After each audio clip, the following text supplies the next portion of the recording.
I woke up in the morning one day and decided to watch Soul, and that was the best decision I'd made in a while.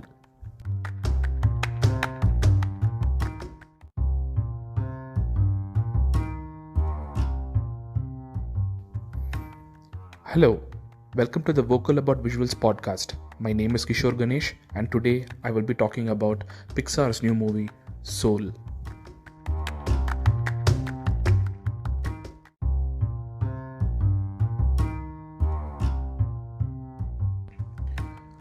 Soul is a Pixar movie, and what that means is whether you like it or not, it will make you cry. Pixar films like Kamal Hassan's movies or really good animes know just how to push our emotional buttons. Remember the Take Her to the Moon for Me scene from Inside Out? Soul is yet another movie where they establish their authority as the premier tearjerkers in the animation space as far as Hollywood is concerned. Soul deals with heavy concepts like purpose and the spark that lights your life. It asks and answers questions like what it means to actually live and live happily at that. And does only doing great things qualify a life as being worthwhile or great? The best part about this whole thing is that all this is examined in an animated kids movie, no less. Within most great Pixar movies, we have one movie that the kids can enjoy with the colors, cuteness, gags, and slapstick comedy, and one in which adults get to experience heavy themes like dealing with loss, a la Up, following and living your dreams, a la Ratatouille, or just appreciating what a great gift any life on earth is, a la Soul.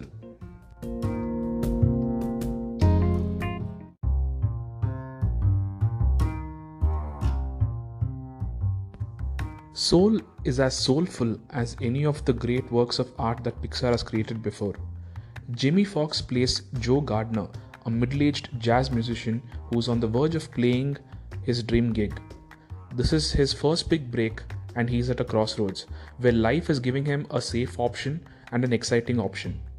He has his heart set on his dream, but pragmatic influences in his life prod him to go for the safe option.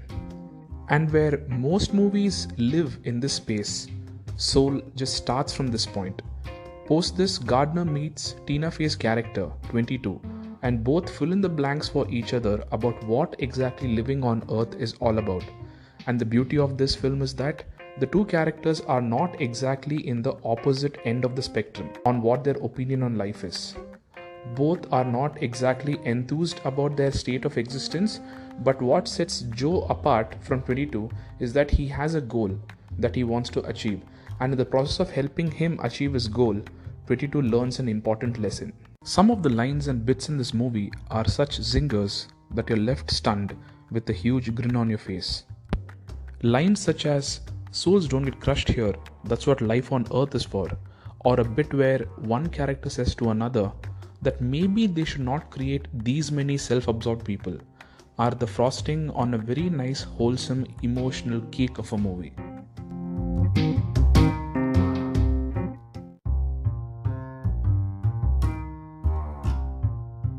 Finally, coming to the climax of the movie, what can I say about it but prepare yourself for the waterworks, a cleansing cry, and that warm feeling that nothing but art can give you. Do yourself a favor and watch Soul, a movie that's as soulful as they come. Now I know it's a bit of a repetition, the whole soulful bit, but it is the most apt adjective for this movie.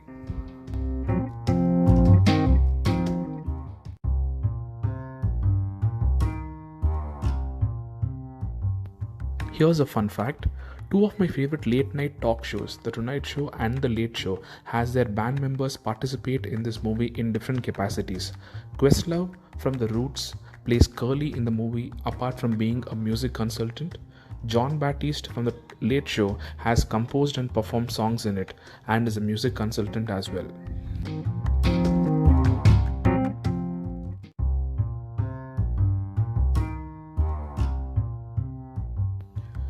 You can catch Soul on Disney Plus Hotstar.